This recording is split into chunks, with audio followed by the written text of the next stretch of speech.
सो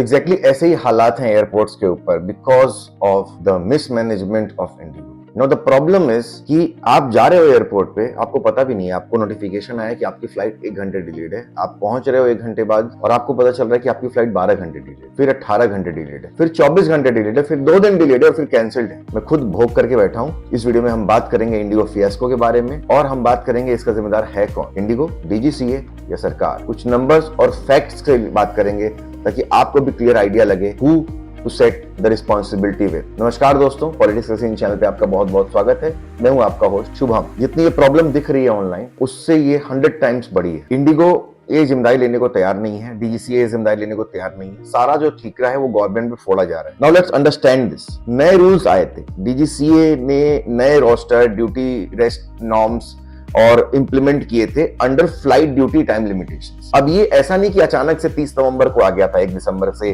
करना है। ये फ्लाइट नॉर्म्स जो थे वो 1 साल पहले से सारी जो कंपनीज हैं, चाहे वो अकासा है, एयर इंडिया है और ये स्पाइस जेट है, ये भी वल्चर्स हैं, इनके बारे में बात करेंगे। तो इनके ये अपने धीरे धीरे इन लोगों ने अपना जो चेंजेस है वो कर लिए हैं। इसीलिए इन फ्लाइट के जो टेकर्स थे, जो फ्लायर्स थे, इनको कोई इंपैक्ट नहीं पड़ा, केवल इंडिगो को इंपैक्ट पड़ा क्योंकि इंडिगो ने उन नॉर्म्स को पूरी तरीके से इग्नोर किया और वेट किया कि हो सकता है कि ये रेगुलेशंस ना हो। अब ये रेगुलेशंस है क्या? नाइट टाइम में ज्यादा लैंडिंग्स नहीं करने की, यानी नाइट टाइम्स में कम काम करने का एक था कि भाई फटीग कम होगा पायलट्स को, को पायलट्स को, कैप्टन्स को, क्रू को, ताकि बेटर परफॉर्मेंस आएगी। 6 आवर्स का फ्लाइंग टाइम शेड्यूल किया गया है। 6 आवर्स से ज्यादा वो फ्लाई नहीं करेंगे। पहले क्या था कि पहले 8 घंटा भी था और पायलट जो है वो 8 घंटे से भी ज्यादा काम करे, तो जिससे कि उसको कम किया गया है, 6 आवर्स लाया गया है। और ये ना बेसिक स्टैंडर्ड्स है, ऐसा नहीं कि बहुत बड़ा चेंज कर दिया गया। ये इंटरनेशनल स्टैंडर्ड्स के लेवल पर ला करके इसको रखा गया है ताकि जो फटीग है, जो प्रॉब्लम, अभी बहुत सारी प्रॉब्लम्स हमने फ्लाइट्स में देखी है, वो प्रॉब्लम्स ना है, वैसी प्रॉब्लम्स ना है, लोगों का जान माल का नुकसान नहीं होना चाहिए। इसलिए ये नॉर्म्स लाए और ये बहुत ज्यादा जरूरी नॉर्म्स थे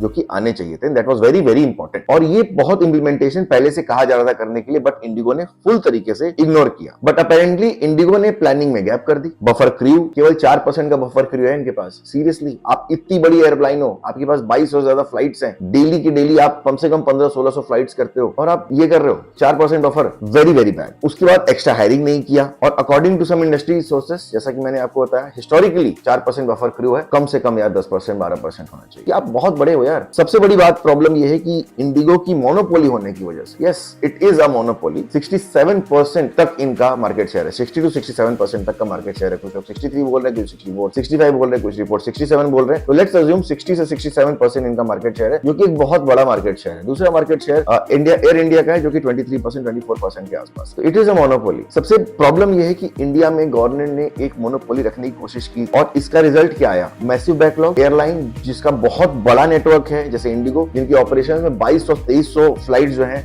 वो कैंसिल हो गई, डिसरप्शन हुआ, डिसप्रपोर्शनेट इफेक्ट आया सबके ऊपर, पूरा ऑल राउंड सबके ऊपर इफेक्ट आया। जितने पैसेंजर्स हैं सबके ऊपर इफेक्ट आया। किसी का नुकसान नहीं, ना सरकार का नुकसान हुआ, ना इंडिगो का कोई खासा नुकसान हुआ। I don't think so. आप इतने प्रॉफिटेबल हो ना कि ये सब पेनीज और चिल्लर हैं आपके लिए, तो आपका बहुत नुकसान नहीं हुआ। लेट इंडिगो से एनीथिंग। जितना नुकसान हुआ है 5 दिन में वो उनका कुछ नहीं। लेट देम से। उन्होंने इतना प्रॉफिट बनाया है ना, they deserved it because the amount of negligence they have shown, they deserved it. Now let's talk जनवरी से नवंबर तक का जो 2025 का कंपैरिजन है ऑन टाइम परफॉर्मेंस में। अक्टूबर में इनका था 84%, अभी नवंबर में 67% रह गया है। नवंबर में अलोन 1250 फ्लाइट्स कैंसिल हुई। तो सिंपल क्या है, डीजीसीए ने सेफ्टी और फटीग के टाइटन किए रूल्स, और वही रूल्स ठीक है, बेस्ट है अभी फिलहाल के लिए। पर एयरलाइन को क्रू एंड शेड्यूलिंग की प्लानिंग ठीक से नहीं किया, जिसकी वजह से सारा रकस हो गया। बात कर लेते हैं लोगों का क्या हुआ। नंबर्स इतने अलार्मिंग है कि एक आदमी को रियलाइज भी नहीं हो रहा है कि ये कोई हॉलिडे वीकेंड ग्लिच नहीं है, ये बहुत बड़ा सिस्टम फेल्योर है। कुछ लोग ट्विटर पे आपको ज्ञान देते हुए मिल जाएंगे कि यार तुम इस तरीके से बिहेव मत करो, उस तरीके से बिहेव मत करो, ऐसे बिहेव मत करो। फ्लाइट अटेंडेंस है या जो वहां पे लोग आपको अटेंड कर रहे हैं, या जो इंडिगो का स्टाफ है वो अटेंड कर रहे हैं, उनसे बात मत करो। मैं उन लोगों को थोड़ा एड्रेस करना चाहता हूँ। इमेजिन करो कि आपकी वाइफ प्रेग्नेंट है और बैठी है, उसको भूख लगी है बट उसको ढंग का खाना नहीं मिल रहा। इमेजिन करिए कि आप जैन फैमिली से हैं, आप केवल घर का खाना खाते हैं, आप 2 दिन से वहां पे बैठे हुए हैं, आप पानी पर जी रहे हैं और चाय पे जी रहे हैं। हमने वीडियोस देखी हैं जहां पे एक बाप अपनी बेटी के लिए पैड्स मांग रहा है, वो फ्रस्ट्रेट नहीं होगा? वो प्यार से पहले मांगा होगा, उसके बाद फ्रस्ट्रेट हुआ होगा। मैं अपने सामने बनारस एयरपोर्ट पे एक बंदे को देखा बेग करते हुए कि मैं बनारस आया था हॉलीडे में, मेरे फादर की अनटाइमली डिमाइस हो गई है, मुझे जाना है, मुझे प्लीज कोई फ्लाइट अरेंज कर दीजिए, मुझे दूसरे फ्लाइट में डाल दीजिए, दूसरी फ्लाइट जो है वो महंगी पड़ रही है, मुझे प्लीज डाल दीजिए। मेरे फादर की बॉडी पड़ी है वहां पे। They said they can't do anything. Really? क्या स्पाइस जेट एयर इंडिया से आप रिक्वेस्ट करके एक टिकट नहीं खरीद सकते थे, या एक टिकट में स्विच नहीं कर सकते? कर सकते थे। इतनी अथॉरिटी है आपके पास, इतना पावर है आपके पास। तो वो लोग जो ज्ञान दे रहे हैं ना, जब आप उस सिचुएशन में नहीं है तो आप नहीं जानोगे। मैं खुद एयरपोर्ट पे 18 घंटे 19 घंटे बिता करके आया हूँ। मेरी खुद बैंगलोर की फ्लाइट थी 4 तारीख को 8 बजे। मैं ये वीडियो सुबह में बना रहा हूँ 9 बजे, और अभी भी मुझे मैसेज और ईमेल आ रहे हैं मेरी फ्लाइट कैंसिल नहीं हुई है, वो डिले हो रही है। और लिटरली बता रहा हूँ, कल मैं काउंटर से फ्लाइट कैंसिल करवा करके आया हूँ, क्योंकि वहां पे हो गया कि भाई 5 से 15 तारीख की सारी फ्लाइट कैंसिल है। इतना बड़ा सिस्टम फैल हो रहा है। एक लड़का जो पटना से बैंगलोर जा रहा था अपने बच्चे का इलाज कराने के लिए, क्योंकि उसको ब्रेन फीवर और कुछ सीजर्स आ रहे थे, उसको कल इतना उसकी हालत सीरियस हो गई उसके बच्चे की कि वो आदमी CISF से लड़ गया। क्योंकि आप अगर प्रेमाइसिस में हो तो आप बाहर भी तो नहीं जा सकते और आप अंदर भी नहीं जा सकते, आप स्टक हो। तो ये जो बेवकूफ जो इस सिचुएशन में सिविक सेंस की बात कर रहे हैं, ऐसे सिचुएशन में किसी को सिविक सेंस याद नहीं रहता। ऐसे सिचुएशन में लोगों को अपना परिवार दिखता है, जिसका अगर मेरी माता जी यहाँ बैठ के तकलीफ में होंगी तो मुझे वीडियो नहीं बनाऊंगा, मैं आप लोगों से बात नहीं करूंगा, पहले मैं उनको देखूंगा और उनका ख्याल रखूंगा, चाहे वो कोई भी सिचुएशन। उस समय सिविक सेंस याद नहीं रहता। Keep your civic sense and shove it somewhere where you can't see. Now let's talk about हुआ क्या है। बहुत सारे लोग school, college, interviews, wedding ceremonies आपने देखी होगी वीडियो। अपनी ही रिसेप्शन पे एक टेकी थे, वो लड़का लड़की पहुंच नहीं पाए, उन्हें तैयार होकर के वो वीडियो कॉल पे बैठे हुए हैं रिसेप्शन के लिए। सब पे इफेक्ट आया। अगर आप सस्ते फेयर और मैक्सिमम फ्लाइट्स वाले एयरलाइन पे डिपेंड करते हैं तो असलियत में रिस्क बहुत ज्यादा है। अब let's talk about the vultures. जब फ्लाइट में इतनी प्रॉब्लम्स आई, इतनी सारी सिचुएशंस आई, तो फ्लाइट के कॉस्ट बढ़ने नहीं चाहिए थे। Spice jet, air India, Akasa,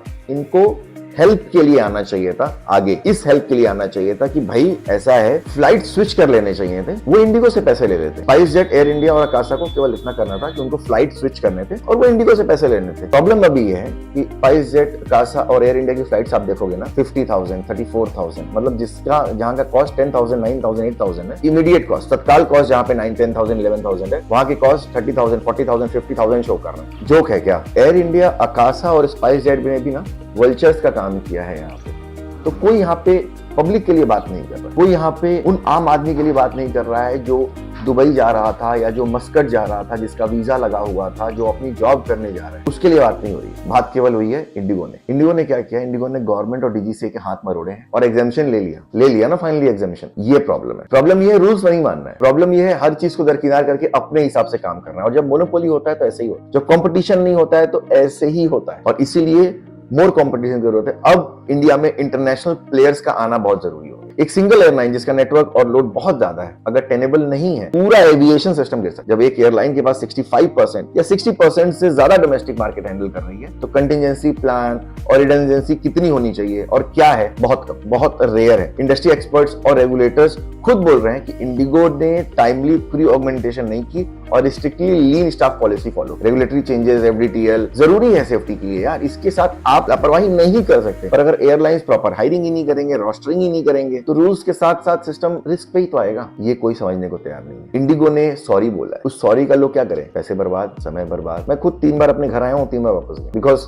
ना वो होटल प्रोवाइड कर रहे थे, ना वो रूम प्रोवाइड कर रहे थे, ना वो खाना प्रोवाइड कर रहे थे। 3 times I have been to airport and came back because of their operational problem. System की fragility, over dependence on the major airline और प्रॉफिट ओवर सेफ्टी कंटिजेंसी जो है, वो माइंडसेट जो है वो डिजास्टर को ही लीड करती है। DGCA ने प्रोब शुरू किया, इंडिगो से क्लैरिफिकेशन मांगी, तो इंडिगो ने क्या बोला है? शेड्यूलिंग, रोस्टरिंग, न्यू गायरिंग का रोड मैप है हमारे। उसके लिए 10-15 फरवरी तक इनको टाइम लगेगा सारी चीजों को मेंटेन करने के लिए, और नॉर्मल सी आने के लिए 10-15 दिन का टाइम लगेगा। 15 दिसंबर के बाद ये कह रहे हैं, इनके CEO ने अनाउंसमेंट करी है कि 15 दिसंबर के बाद चीजें नॉर्मल हो जाएंगी। एयरलाइन मैनेजमेंट साइड से कोई भी हेल्प नहीं है, और लॉन्ग टर्म एविएशन सेक्टर के लिए बहुत बड़ी प्रॉब्लम, क्योंकि इंडिया एक ग्रोइंग मार्केट है और इंडिया में लोग अब एयरप्लेन्स ज्यादा प्रेफर करते हैं, क्योंकि time management is very very important. अब लोग टाइम का इंपॉर्टेंस समझ रहे हैं। फ्लाइट्स बहुत ज्यादा बुक हो रही हैं। मैं देखता हूँ ऐसे लोग भी वहाँ फ्लाइट्स में होते हैं जिनको कुछ नहीं पता, और that's very very good. I really love it जब लोग इन चीजों को यूज करते हैं, क्योंकि बात यहाँ सस्ते की नहीं है, बात अर्जेंसी की है। किसी को 2 घंटे में पहुंचना है। बहुत सारे लोगों ने को प्रॉब्लम हुई है। मैं क्या क्या प्रॉब्लम्स आपको बताऊं। वहां पे लोग रो रहे थे, बैठे थे, बूढ़े बुजुर्ग,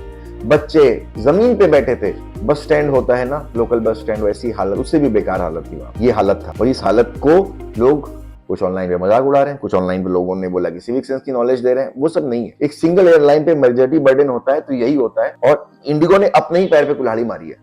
ये इंडिया है, लोग जल्दी भूलते नहीं है। अब वापस से फेयर सस्ते करने से ये नहीं बोल सकते कि हमारे फेयर सस्ते कर सकते हैं, ऐसा नहीं। तो अभी क्या है, पब्लिक डिमांड होना चाहिए ट्रांसपेरेंसी के लिए, अकाउंटेबिलिटी के लिए, कंटिजेंसी और पैसेंजर राइट, क्योंकि एट द एंड सफर केवल पैसेंजर्स ने किया है और इंडिगो के स्टाफ ने किया है, बट दैट इज ड्यू। अगर हम चाहते हैं कि एयरलाइन सेफ हो, रिलायबल हो और एक्सेसिबल रहे, तो स्ट्रक्चर बदलना पड़ेगा, एक बेहतर इंटरनेशनल लेवल का स्ट्रक्चर लाना पड़ेगा। अगर हम एक इंटरनेशनल लेवल का स्ट्रक्चर नहीं ला पाएंगे तो हमसे बड़ा फेलियर कोई नहीं है, क्योंकि ये देश बहुत बड़ा है लापरवाहियों के लिए। दो इंपॉर्टेंट स्टेप्स लेने चाहिए गवर्नमेंट को। पहला, इंटरनेशनल प्लेयर्स को इंडियन मार्केट में स्पेस देना होगा। दूसरा, इंडिगो को हेवीली पेनलाइज करना पड़ेगा, जिसमें कि इंडिगो को बोलना पड़ेगा कि जितने पैसेंजर सफर किए आप सबको कंपेंसेशन 2 टाइम्स 3 टाइम्स दोगे, व्हाटएवर। और इंडिगो को तब तक फ्लाइट नहीं होनी चाहिए जब तक कि सारे रूल्स एंड रेगुलेशंस के साथ इंडिगो आए, बिकॉज देयर इज नो ढिलाई इन फ्लाइट, क्योंकि पब्लिक की सेफ्टी के साथ रिस्क नहीं ले सकते। ये सारे रूल्स एंड रेगुलेशंस फॉलो होंगे, ये 2 कंडीशंस गवर्नमेंट करे, लगाए, तब जाकर के कुछ रिलैक्सेशन लोगों को मिलेगा। लोगों का बहुत नुकसान हुआ है इस फियास्को में। 5 दिन के अंदर इंडिगो ने जो किया है, Indigo will suffer for this in a long run. धन्यवाद।